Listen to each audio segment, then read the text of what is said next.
മംഗളവാർത്തക്കാലം 3-ാം ഞായർ.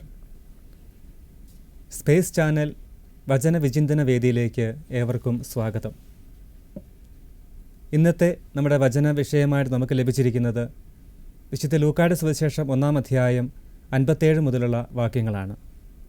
ഇവിടെ പ്രധാനമായിട്ട് പ്രതിപാദിക്കുന്നത് വിശുദ്ധ സ്നാപക യോഹന്നാൻ്റെ ജനനത്തെക്കുറിച്ചുള്ള അറിയിപ്പും വിശുദ്ധ സ്നാപക യോഹന്നാൻ്റെ ജനനവുമാണ്. ഇതുമായി ബന്ധപ്പെട്ട് ചിന്തിക്കുമ്പോൾ എൻ്റെ മനസ്സിലേക്ക് ആദ്യമായി കടന്നു വന്ന ചിന്ത എന്ന് പറയുന്നത്, ദൈവത്തിൻ്റെ കാരുണ്യം അനന്തമായി അവിടുത്തെ സന്നിധിയിൽ വിളിച്ച് പ്രാർത്ഥിക്കുന്ന മക്കളിലേക്ക് ദൈവം ഒഴുക്കുന്നു എന്നതിനുള്ള വലിയൊരു ഉദാഹരണമാണ് ഈ വചനഭാഗം എന്ന് ഞാൻ മനസ്സിലാക്കുകയാണ്. വിശുദ്ധ സ്നാപക യോഹന്നാൻ്റെ ജനനത്തെക്കുറിച്ച് ചിന്തിക്കുമ്പോൾ സക്കറിയ എന്ന് പറയുന്ന പുരോഹിതനും എലിസബത്ത് എന്ന് പറയുന്ന ദൈവഭക്തയുമായ ദമ്പതികളുടെ ജീവിതത്തിലേക്ക് ദൈവത്തിൻ്റെ അനന്തമായ കാരുണ്യം അവരെങ്ങനെ നേടിയെടുത്തു എന്ന് പ്രാർത്ഥനയിലൂടെ, ദൈവത്തിലുള്ള അടിയുറച്ച വിശ്വാസത്തിലൂടെ, ദൈവകാരുണ്യത്തിലുള്ള പൂർണ്ണമായ ആശ്രയത്വത്തിലൂടെ അതിൻ്റെ ഒരു മൂർത്ത രൂപം അവരുടെ ജീവിതത്തിലൂടെ കാണിച്ചു തരികയാണ്. ദൈവത്തിൻ്റെ കാരുണ്യത്തിൻ്റെ അത്ഭുത സൃഷ്ടിയായി മാറുക എന്നുള്ള ഒരു വലിയ ചിന്ത നിങ്ങളുമായിട്ട് പങ്കുവയ്ക്കാനായിട്ട് ഞാൻ ആഗ്രഹിക്കുകയാണ്. സക്കറിയായുടെയും എലിസബത്തിൻ്റെയും ജീവിതത്തെക്കുറിച്ച് ചിന്തിക്കുമ്പോൾ ദൈവത്തിൻ്റെ കാരുണ്യത്തിൻ്റെ അത്ഭുത സൃഷ്ടിയായി മാറിയവരാണ് ഇവരെന്ന് നമുക്ക് കാണുവാനായിട്ട് സാധിക്കും. എങ്ങനെയാണ് ദൈവത്തിൻ്റെ കാരുണ്യത്തിൻ്റെ അത്ഭുത സൃഷ്ടിയായി അവർ മാറിയത് എന്നതിനെക്കുറിച്ച് ചിന്തിക്കുമ്പോൾ, ദൈവത്തിൻ്റെ കാരുണ്യത്തിന് മുമ്പിൽ അവരെ തന്നെ പൂർണ്ണമായി സമർപ്പിക്കുകയും തങ്ങളുടെ ഏറ്റവും വലിയ സ്വപ്നമായിരുന്ന ഒരു കുഞ്ഞിനെ കുറിച്ച് ആഗ്രഹിച്ചുകൊണ്ട് പ്രാർത്ഥിക്കുമ്പോഴും ലഭിക്കാതിരുന്നപ്പോൾ ഒരിക്കലും ദൈവത്തെ പഴി പറയുകയോ പരസ്പരം അവർ തമ്മിൽ പഴി പറയുകയോ ചെയ്യാതെ കൂടുതൽ ദൈവത്തിൽ ആശ്രയിച്ചുകൊണ്ട് തങ്ങൾക്ക് ലഭിച്ച ദൈവവിശ്വാസം ആഴത്തിൽ ജീവിക്കുകയും അത് ജീവിതത്തിലൂടെ മാതൃകയാക്കി മറ്റുള്ളവർക്ക് പകർന്നു കൊടുക്കുകയും ചെയ്തുകൊണ്ട് ദൈവവിശ്വാസത്തിൻ്റെ ഏറ്റവും ഔന്നത്യത്തിൽ തന്നെ അവർ ജീവിക്കുകയുണ്ടായി. അതുകൊണ്ട് ദൈവകാരുണ്യത്തിൻ്റെ അത്ഭുത സൃഷ്ടിയായി മാറുവാനായി ദൈവം അവരെ ഒരുക്കിയെടുത്തു. വിശുദ്ധ ഗ്രന്ഥത്തിലുടനീളം നമ്മൾ കണ്ടുമുട്ടുന്ന ഒരു സംഭവമുണ്ട്. പഴയ നിയമത്തിൻ്റെ ഉൽപ്പത്തി മുതൽ സുവിശേഷത്തിൻ്റെ അവസാനത്തെ പുസ്തകമായ വെളിപാട് വരെയുള്ള പുസ്തകങ്ങളിലൂടെ നമ്മൾ കടന്നു പോകുമ്പോൾ നമുക്ക് കാണുവാനായിട്ട് സാധിക്കുക, ദൈവം ചിലരെയൊക്കെ ദൈവത്തിൻ്റെ കാരുണ്യത്തിൻ്റെ അത്ഭുതത്തിൻ്റെ സൃഷ്ടികളായി തിരഞ്ഞെടുക്കുന്നതായിട്ട് നമ്മൾ കണ്ടുമുട്ടുന്നുണ്ട്. അങ്ങനെ ചിന്തിക്കുമ്പോൾ നമ്മുടെ ആദിപിതാവായ ആദത്തെ ദൈവം മണ്ണിൽ നിന്ന് സൃഷ്ടിച്ചപ്പോൾ തന്നെ ദൈവത്തിൻ്റെ കാരുണ്യത്തിൻ്റെ അത്ഭുത സൃഷ്ടിയായി അവൻ മാറ്റപ്പെട്ടു. അതിനുശേഷം നമ്മൾ വിശുദ്ധ ഗ്രന്ഥത്തിലേക്ക് നോക്കുമ്പോൾ വിശ്വാസികളുടെ പിതാവായ അബ്രാഹാം ഓരോ നിമിഷവും ഏറ്റവും വിശ്വസ്തയോടും വിശുദ്ധിയോടും കൂടെ ദൈവത്തിൻ്റെ ഇഷ്ടത്തിന് ആമേൻ പറഞ്ഞുകൊണ്ട് ജീവിച്ചു. അപ്പോൾ അബ്രാഹാം ദൈവത്തിൻ്റെ കാരുണ്യത്തിൻ്റെ അത്ഭുതത്തിൻ്റെ സൃഷ്ടിയായി മറുരൂപപ്പെടുകയായിരുന്നു. വീണ്ടും വിശുദ്ധ ഗ്രന്ഥത്തിൻ്റെ ഏടുകളിലൂടെ നമ്മൾ കടന്നു പോകുമ്പോൾ കാണുവാനായിട്ട് സാധിക്കുക, ഒത്തിരിയേറെ പ്രവാചകന്മാരും ഒത്തിരിയേറെ വിശുദ്ധരും ദൈവത്തിൻ്റെ ദാസന്മാരുമെല്ലാം ഇതുപോലെ ദൈവത്തിൻ്റെ കാരുണ്യത്തിൻ്റെ അത്ഭുത സൃഷ്ടികളായി മാറിയതാണ് നമ്മൾ കണ്ടുമുട്ടുന്നുണ്ട്. ഇങ്ങനെ ചിന്തിക്കുമ്പോൾ ഈശോ തിരഞ്ഞെടുത്ത അപ്പസ്തോലന്മാരെക്കുറിച്ച് ചിന്തിക്കുമ്പോൾ അവരും അറിവില്ലാത്തവരും പാവപ്പെട്ടവരും മുക്കൂരമായി ജീവിച്ചിരുന്ന അല്ലെങ്കിൽ സമൂഹത്തിൻ്റെ താഴെത്തട്ടിൽ കഴിഞ്ഞിരുന്ന ഈ പാവപ്പെട്ട മനുഷ്യരെ ഈശോ തിരഞ്ഞെടുത്ത് തൻ്റെ ശിഷ്യന്മാരാക്കി മാറ്റിക്കഴിഞ്ഞപ്പോൾ അവർ ഈ ലോകത്തിന് പോലും ചിന്തിക്കുവാൻ സാധിക്കാത്ത വിധത്തിൽ അത്രയേറെ അത്ഭുതകരമായ രീതിയിൽ ദൈവത്തിന് സാക്ഷ്യം വഹിച്ചുകൊണ്ട് സുവിശേഷത്തിന് അനുയോജ്യമായ രീതിയിൽ അവർ ജീവിച്ചു തീർത്തു. അത് ദൈവം അവരുടെ ജീവിതത്തിലേക്ക് ചൊരിഞ്ഞ, ദൈവം അവരെ തിരഞ്ഞെടുത്ത് ദൈവത്തിൻ്റെ കാരുണ്യത്തിൻ്റെ അത്ഭുത സൃഷ്ടിയായി മാറ്റിയതിൻ്റെ ഏറ്റവും വലിയ ഉദാഹരണമാണ് ഇതെന്ന് നമുക്ക് കാണുവാനായിട്ട് സാധിക്കും. വീണ്ടും വിശുദ്ധരുടെ ജീവിതത്തിലേക്ക് നമ്മൾ നോക്കുമ്പോൾ നമുക്ക് കാണുവാൻ സാധിക്കും, ഓരോ വിശുദ്ധനും ഓരോ വിശുദ്ധയും അല്ലെങ്കിൽ ദൈവത്തിന് വേണ്ടി ജീവിക്കുന്ന ഓരോ വ്യക്തിയും ദൈവത്തിൻ്റെ കാരുണ്യത്തിൻ്റെ അത്ഭുത സൃഷ്ടിയാണെന്ന് നമുക്ക് പറയാനായിട്ട് സാധിക്കും. വിശുദ്ധ ചാവറ പിതാവും വിശുദ്ധ അൽഫോൻസാമയും വിശുദ്ധ മദർ തെരേസയും വിശുദ്ധ എവുപ്രാസ്യയും മറ്റെല്ലാ വിശുദ്ധരും ഇങ്ങനെ ചിന്തിക്കുമ്പോൾ ദൈവത്തിൻ്റെ കാരുണ്യത്തിൻ്റെ അത്ഭുത സൃഷ്ടികളായി മാറ്റപ്പെട്ടവരാണെന്ന് നമുക്ക് തിരിച്ചറിയാനായിട്ട് സാധിക്കും. നാം ഓരോരുത്തരും വിളിക്കപ്പെട്ടിരിക്കുന്നതും ഇതുപോലെ ദൈവത്തിൻ്റെ കാരുണ്യത്തിൻ്റെ അത്ഭുത സൃഷ്ടികളായി മാറ്റപ്പെടുവാനുള്ളവരാണ്. ദൈവത്തിൻ്റെ കരുണയുടെ ഉപകരണങ്ങളായി തീരുവാനായി നാം ഓരോരുത്തരും വിളിക്കപ്പെടുന്നു. ആ വെളിയിൽ ഉറച്ചു നിൽക്കുവാനായി നമ്മൾ ദൈവത്തിൻ്റെ കരുണയിലേക്ക് പൂർണ്ണമായിട്ട് ആശ്രയിക്കണമെന്ന് ഇന്നത്തെ ഈ സുവിശേഷ ഭാഗം നമ്മെ ഓർമ്മിപ്പിക്കുകയാണ്. നമുക്കറിയാം, കുഞ്ഞുങ്ങളില്ലാതെ വളരെ വിഷമത്തോടുകൂടെ ജീവിതം മുന്നോട്ട് നയിച്ച സക്കറിയായ്ക്കും എലിസബത്തിനും പ്രതീക്ഷ കൈവിടാതെ ദൈവസന്നിധിയിൽ പ്രാർത്ഥിക്കുവാൻ സാധിച്ചത് അവർ ദൈവത്തിൻ്റെ സന്നിധിയിൽ തങ്ങളെ തന്നെ വിട്ടുകൊടുത്തുകൊണ്ട് ദൈവത്തിൻ്റെ കാരുണ്യത്തിൽ പൂർണ്ണമായി ആശ്രയിച്ചു എന്നുള്ളതാണ്. അതുകൊണ്ട് അവർ ഓരോ നിമിഷവും ദൈവത്തിൻ്റെ ആ കാരുണ്യത്തിലേക്ക് പൂർണ്ണമായി ആശ്രയിക്കുവാനായി തങ്ങളെ തന്നെ വിട്ടുകൊടുത്തുകൊണ്ട് പ്രാർത്ഥിച്ച നിമിഷങ്ങളിലൂടെ കടന്നു പോയപ്പോൾ ദൈവം അവരുടെ കണ്ണുനീരിന് വില കൊടുക്കുകയാണ്.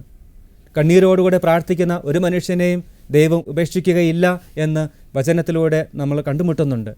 വിശുദ്ധ ഗ്രന്ഥത്തിലൂടെ കടന്നു പോകുമ്പോൾ കണ്ണീരൊഴുക്കി പ്രാർത്ഥിച്ച ഏതൊരു വ്യക്തിയുടെയും പ്രാർത്ഥന കേൾക്കുന്ന ഒരു സ്നേഹമുള്ള കരുണാമാനായ ദൈവത്തിൻ്റെ ചിത്രം വിശുദ്ധ ഗ്രന്ഥം നമ്മുടെ മുമ്പിൽ വരച്ചു വയ്ക്കുന്നുണ്ട്. ഇങ്ങനെ ചിന്തിക്കുമ്പോൾ ഹൃദയമുരുകി പ്രാർത്ഥിക്കുന്ന നമുക്കെല്ലാവർക്കും ദൈവം ഓരോ നിമിഷവും ഉത്തരമല്ലും നമ്മുടെ കണ്ണീരിന് അവിടുന്ന് വില കൽപ്പിക്കുന്നുണ്ട് എന്ന് നമുക്ക് തിരിച്ചറിയാനായിട്ട് സാധിക്കും. സ്നേഹമുള്ളവരെ, നമ്മൾ ദൈവത്തിൻ്റെ കാരുണ്യത്തിൻ്റെ അത്ഭുത സൃഷ്ടികളായി മാറണമെങ്കിൽ ആദ്യമേ തന്നെ നമ്മൾ ദൈവത്തിൻ്റെ കരുണയുടെ ഉപകരണങ്ങളായി നമ്മെ തന്നെ ഒന്ന് മാറ്റിയെടുക്കുവാനായിട്ട് പരിശ്രമിക്കണം.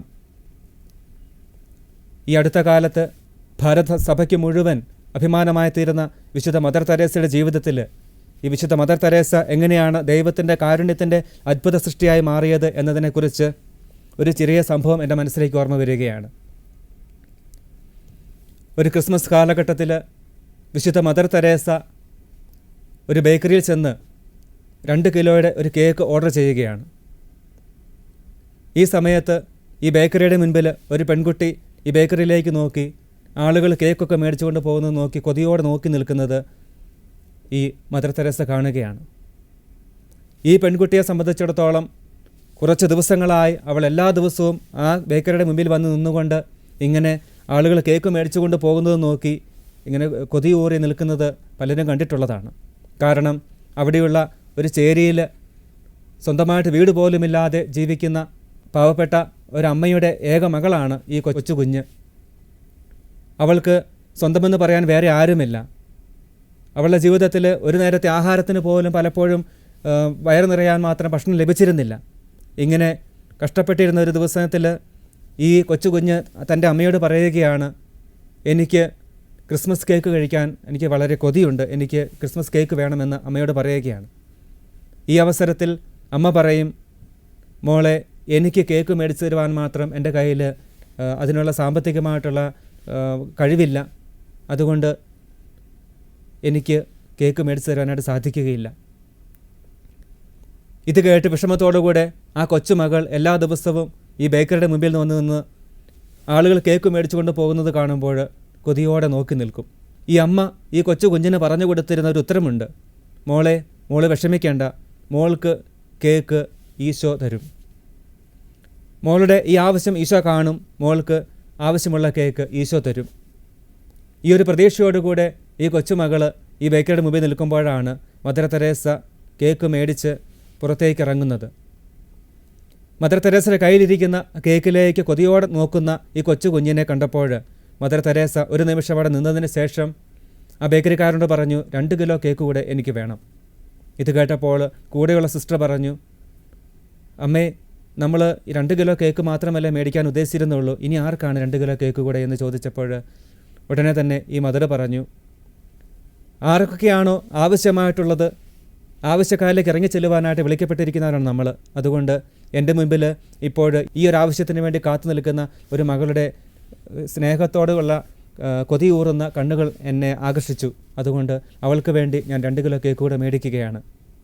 ഈ മദർ ഈ കേക്ക് മേടിച്ച് ഈ കൊച്ചു കുഞ്ഞിൻ്റെ കൈ കൊടുത്തപ്പോൾ നിറഞ്ഞ സന്തോഷത്തോടുകൂടെ ഈ കൊച്ചു കുഞ്ഞ് ഈ അമ്മയുടെ മുഖത്ത് നോക്കി ചോദിക്കുന്നുണ്ട്, മദറാണോ ഈശോ? ഇത് കേട്ടപ്പോൾ മദർ കുഞ്ഞിനോട് ചോദിച്ചു, എന്തുകൊണ്ടാണ് മോൾ എന്നോട് അങ്ങനെ ചോദിക്കുന്നത്? അപ്പോൾ ഇവൾ പറയുകയാണ്, എൻ്റെ അമ്മ പറഞ്ഞു എനിക്ക് ആവശ്യമുള്ള കേക്ക് ഈശോ തരുമെന്ന്. സ്നേഹമുള്ളവരെ, ഇവിടെ തിരിച്ചറിയേണ്ട ഒരു യാഥാർത്ഥ്യം, വിശുദ്ധ മദർ തെരേസ ആ കൊച്ചു കുഞ്ഞിൻ്റെ മുൻപിൽ ദൈവത്തിൻ്റെ കാരുണ്യത്തിൻ്റെ അത്ഭുത സൃഷ്ടിയായി മാറുകയായിരുന്നു. അതുകൊണ്ട് ദൈവത്തിൻ്റെ കരുണയുടെ ഉപകരണങ്ങളായി ഓരോ നിമിഷവും മാറുവാനായി വിളിക്കപ്പെട്ടവരാണ് നമ്മളെന്ന് തിരിച്ചറിവ്. ദൈവം നമ്മിലേക്ക് കരുണ ചൊരിയുമ്പോൾ ആ കരുണ മറ്റുള്ളവർ കൂടെ പകർന്നു കൊടുക്കുവാനായി ദൈവത്തിൻ്റെ കാരുണ്യത്തിൻ്റെ അത്ഭുത സൃഷ്ടികളായി മാറ്റപ്പെടുവാനായി നമുക്ക് ഓരോരുത്തർക്കും പരിശ്രമിക്കാം. വീണ്ടും കണ്ണീരൊഴുക്കി പ്രാർത്ഥിക്കുന്ന ഒരുവൻ്റെയും പ്രാർത്ഥനയ്ക്ക് ഉത്തരം നൽകാതിരിക്കുവാനായി ദൈവത്തിന് സാധ്യമല്ല എന്ന് വിശുദ്ധ ഗ്രന്ഥത്തിലൂടെ നമ്മൾ വായിച്ചു പോകുമ്പോൾ അല്ലെങ്കിൽ ധ്യാനിക്കുമ്പോൾ നമുക്ക് മനസ്സിലാകും.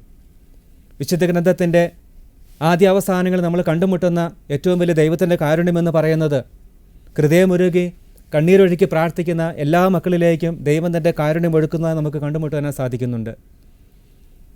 സാമുവേൽ പ്രവാചകൻ 1-ാം പുസ്തകത്തിൽ 1-ാം അധ്യായത്തിൽ എൽക്കാന എന്ന് പറയുന്ന മനുഷ്യൻ്റെ 2 ഭാര്യമാരിൽ ഒരാളായ ഹന്ന എന്ന് പറയുന്ന സ്ത്രീക്ക് മക്കളുണ്ടായിരുന്നില്ല. അതിൽ അവൾ ഒത്തിരിയേറെ വിഷമിച്ചിരുന്ന വിശുദ്ധ ഗ്രന്ഥം പറയുന്നുണ്ട്. ഒരിക്കൽ ഹൃദയമുരുകി അവൾ ദൈവസന്നിധിയിൽ നിന്ന് പ്രാർത്ഥിക്കുമ്പോൾ ഏലി എന്ന പുരോഹിതൻ അവളോട് ചോദിക്കുന്നുണ്ട്, നീ എന്താണ് മദ്യപിച്ച് ദൈവസന്നിധിയിലിരുന്ന് പുലമ്പുന്നത്? അപ്പോൾ അവൾ പറയും, പ്രഭോ, ഞാൻ ദൈവസന്നിധിയിലിരുന്ന് മദ്യപിച്ച് പുലമ്പുകയല്ല, മറിച്ച് ഞാൻ എൻ്റെ വിഷമങ്ങൾ ദൈവവുമായിട്ട് പങ്കുവയ്ക്കുകയും എൻ്റെ ഹൃദയം ഞാൻ ദൈവവുമായിട്ട് പകരുകയായിരുന്നുവെന്ന്. അവളുടെ ഹൃദയം നുറങ്ങിയുള്ള പ്രാർത്ഥനയ്ക്ക് ദൈവം ഉത്തരമരുളിക്കൊണ്ട് സാമുവേൽ എന്ന് പറയുന്ന പ്രവാചകനെ, ആ ശിശുവിനെ ദൈവം അവൾക്ക് മകനായി നൽകുകയാണ്. അങ്ങനെ കണ്ണീരൊഴുക്കി പ്രാർത്ഥിച്ച എല്ലാ മനുഷ്യരിലേക്കും ദൈവം തൻ്റെ കാരുണ്യം ഒഴുക്കുന്നതായി നമ്മൾ കണ്ടുമുട്ടുന്നുണ്ട്. ഹാഗാർ എന്ന് പറയുന്ന ദാസിപ്പെണ്ണ് മരുഭൂമിയിൽ വെച്ച് ഒരിറ്റ് ജലത്തിന് വേണ്ടി കണ്ണീരൊഴുക്കി പ്രാർത്ഥിച്ചപ്പോൾ ജലത്തിൻ്റെ സമൃദ്ധി ദൈവം അവൾക്ക് പകർന്നു കൊടുക്കുന്നുണ്ട്. പുതിയ നിയമത്തിലേക്ക് കടന്നു വരുമ്പോൾ സുവിശേഷങ്ങളിലൂടെ കടന്നു പോകുമ്പോൾ നമുക്ക് കാണുവാൻ സാധിക്കുന്നത്, ഫരിസേനും ചുങ്കക്കാരനും പ്രാർത്ഥിക്കുമ്പോൾ ചുങ്കക്കാരൻ ദൈവത്തിൻ്റെ സന്നിധിയിൽ സ്വർഗത്തിലേക്ക് കണ്ണുകൾ ഉയർത്താൻ പോലും ധൈര്യപ്പെടാതെ കരഞ്ഞുകൊണ്ട് പ്രാർത്ഥിച്ചപ്പോൾ ദൈവം അവൻ്റെ പ്രാർത്ഥനയ്ക്ക് ഉത്തരമരുളുന്നുണ്ട്. അതുപോലെ തന്നെ ദൈവത്തിൻ്റെ സന്നിധിയിൽ കണ്ണുനീരൊഴുക്കി പ്രാർത്ഥിക്കുന്ന ഓരോ മനുഷ്യനിലേക്കും ദൈവം എത്രമാത്രം കാരുണ്യമൊഴുക്കുന്നുണ്ടെന്ന് ചിന്തിച്ചു നോക്കിയാൽ, സ്നേഹമുള്ളവരെ, നമ്മുടെ ഈ ജീവിതം കൊണ്ട് നമുക്ക് ചിന്തിച്ചു തീർക്കാനോ ദൈവത്തിന് നന്ദി പറഞ്ഞു തീർക്കുവാനോ നമുക്ക് സാധിക്കുകയില്ല. ദൈവത്തിൻ്റെ സന്നിധിയിൽ കണ്ണീരൊഴുക്കി പ്രാർത്ഥിക്കുന്ന ഓരോ മനുഷ്യ വ്യക്തിയിലേക്കും ദൈവം തൻ്റെ കരുണയുടെ വിരുന്ന്, കരുണയുടെ സമൃദ്ധി ഒഴുക്കുന്നതായി നമ്മൾ കണ്ടുമുട്ടുന്നുണ്ട്. അതുകൊണ്ടല്ലേ ദൈവകാരുണ്യത്തെക്കുറിച്ച് ഒരു ഗാനത്തിൻ്റെ ഈരടികൾ ഇങ്ങനെ എഴുതപ്പെട്ടു: മനുജൻ്റെ കണ്ണുകൾ നിറയവേ സ്നേഹത്താൽ മാറോടു ചേർക്കുന്ന ദൈവം, മാറോടു ചേർക്കുന്ന ദൈവം. മനുജൻ്റെ കണ്ണുകൾ നിറയവേ സ്നേഹത്താൽ മാറോടു ചേർക്കുന്ന ദൈവം, മാറോടു ചേർക്കുന്ന ദൈവം. സ്നേഹമുള്ളവരെ, ദൈവത്തിൻ്റെ കാരുണ്യത്തിൻ്റെ അത്ഭുത സൃഷ്ടികളായി മാറുവാനായി ആദ്യമേ തന്നെ നമുക്ക് നമ്മെ തന്നെ ദൈവത്തിൻ്റെ കരുണയുടെ ഉപകരണങ്ങളായി മാറ്റിക്കൊണ്ട് ദൈവത്തിൻ്റെ കാരുണ്യത്തിൻ്റെ വിരുന്ന് ആവോളം ആസ്വദിക്കുവാനായി നമുക്ക് നമ്മെ തന്നെ ഒരുക്കാം. അതിലൂടെ നമ്മുടെ ജീവിതങ്ങൾ ദൈവത്തിന് ഏറ്റവും ഇഷ്ടപ്പെട്ട സമ്മാനങ്ങളായി നമുക്ക് മാറ്റാം. അങ്ങനെ ഈ ക്രിസ്മസ് കാലഘട്ടത്തിൽ ദൈവത്തിന് ഏറ്റവും ഇഷ്ടപ്പെട്ട നല്ല മക്കളായി ജീവിക്കുവാനുള്ള കൃപയ്ക്ക് വേണ്ടി പ്രാർത്ഥിക്കാം. ദൈവത്തിൻ്റെ അനന്തമായ കാരുണ്യം നാം എല്ലാവരിലും ധാരാളമായി ഉണ്ടാകട്ടെ എന്ന് ആശംസിക്കുകയും പ്രാർത്ഥിക്കുകയും ചെയ്യുന്നു.